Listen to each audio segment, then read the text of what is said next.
ഇതുവരെ പോലീസ് നടത്തിയ അന്വേഷണത്തിൽ ഈ സ്ഫോടക വസ്തു നിർമ്മിച്ച വ്യക്തിയെയും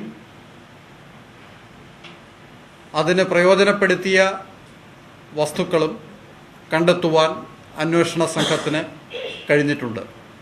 ഞങ്ങളുടെ അന്വേഷണത്തിൽ ഈ വ്യക്തിയെ ചോദ്യം ചെയ്തതിൽ നിന്നും ചില കാര്യങ്ങൾ അദ്ദേഹം പറഞ്ഞിട്ടുണ്ട്.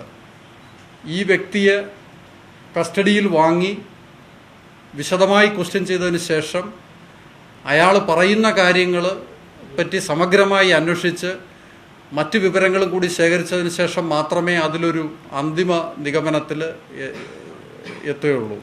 ഇപ്പോൾ പോലീസ് അറസ്റ്റ് ചെയ്തിരിക്കുന്നത് ഈ ഒരു വ്യക്തിയാണ്, രാജശേഖരനെ മാത്രമാണ്. അതോടൊപ്പം ഇതുമായി ബന്ധപ്പെട്ട കുറേയേറെ വിവരങ്ങൾ ഞങ്ങൾക്ക് ലഭിച്ചിട്ടുണ്ട്.